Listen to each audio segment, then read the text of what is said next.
Hello, this is Mr. Brazel at Lisa West High, and I will be your AP United States history teacher for the 2024-2025 school year. I just wanted to give you a quick rundown, a breakdown of how your summer assignment is going to work. So you had previously taken world history, but now we're moving on and we're focusing in on United States history. And so we're going to be mainly located in this small little geographic area. When we look at the world as a whole, we'll spend a lot of time in mainland United States, but also in the first little bit be looking heavily into the Caribbean and Mexico and South America, as the Spanish came into those areas first. We do have to talk about those. We'll also be talking about the Native American tribes. And then when we get into period two, we're going to be talking more about the English and the development of the United States as a whole, especially as we get into period three with the American Revolution. But for the purposes of your summer work, we're only going to be focused in on the period one and period two. So let's look at that really quick. So step one that you're going to want to do is you're going to want to go to the summer work page on Schoology.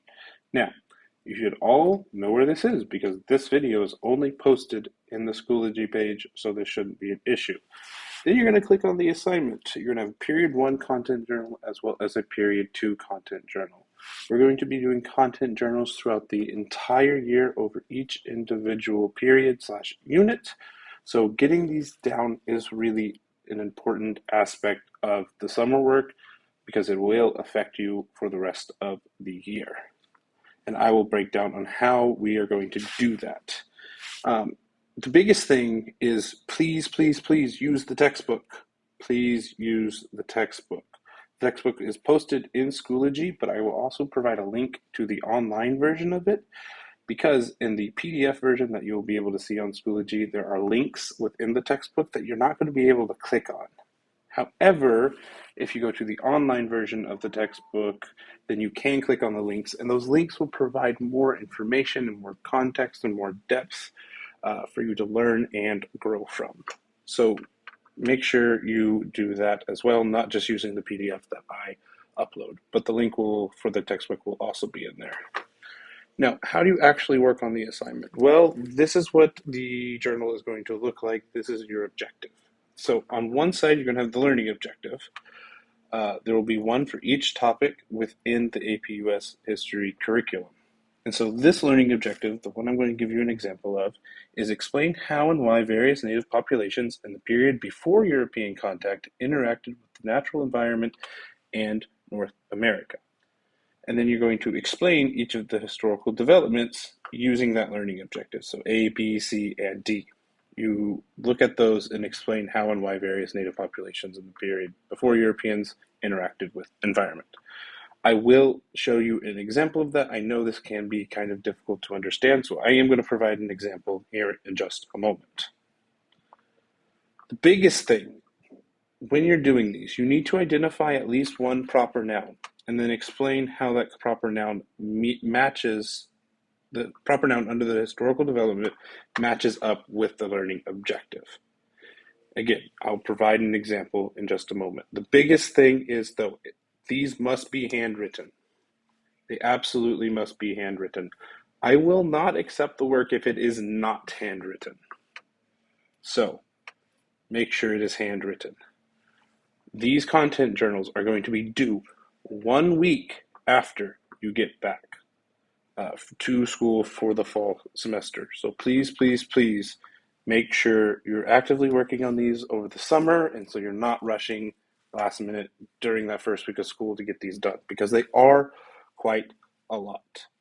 Now, I'm going to show you an example. So if we focus in on one of these, I'm going to do KC-1.1.I.C. All right, I'm going to focus on that third historical development. The third historical development says, in the Northeast, the Mississippi River Valley, and along the Atlantic seaboard, some societies developed mixed agriculture and hunter-gatherer economies that favored the development of permanent villages. So, I need to identify one proper noun. So I need to identify a Native American tribe in the Northeast, the Mississippi River Valley, or along the Atlantic seaboard. So when I do that, I'm going to say the Iroquois Confederacy. That is my proper noun. Now I need to explain how that relates to the learning objective, but I also need to identify how this society developed a mixed agriculture and hunter-gatherer economy and how that supported permanent villages. And so as I'm answering this, I say the Iroquois Confederacy, my proper noun, was an alliance of 5 American Indian tribes that were located in modern-day Northeast United States. Bam. I described what it was. Now, I need to talk about the agriculture. The agricultural-based society formed in small communal villages characterized by longhouses. I got the permanent villages, longhouses, there it is. Gender hierarchy was not as strict as that of Europe or Central and South America. However, typically, women were more associated with cultivating crops, especially maize, aka corn, beans, and squash. Bam, I talked about the agriculture, and now I need to talk about the hunter-gatherers, but also gathered nuts and berries. Oh, I didn't finish my sentence, my bad. Men, on the other hand, focus on hunting, fishing, and fighting. That's the hunter-gatherer. I talked about the gatherer with the beans and berries, and hunter with the men.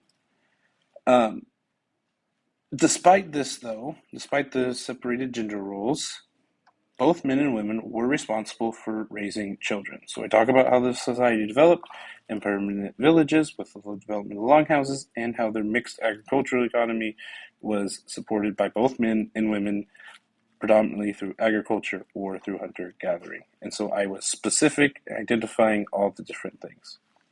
I hope that all makes sense. And so what you're going to have to do is you're going to have to do that for A, B, C, and D. And there's going to be one of these for every single topic within the unit. So when you go and you click on Period 1 content, you'll need to handwrite this, and you can just identify it by just putting a C in front of it. Just make sure I know which one you are talking about. If you have any questions throughout the summer, I will try and be available. So please reach out on Schoology page or whatever, and I am pretty good about responding relatively quickly. However, I will be in Fayetteville for about a week doing a training, so I'm not sure how much I'll be able to respond then.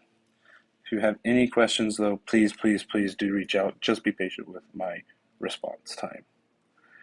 And again, work on these throughout the summer. Do not wait till the last minute. I'm really excited for the new school year. Let's make 2024-2025 school year the best, and let's all get 5s on the AP exam at the end of the year. I'll see y'all soon. Bye.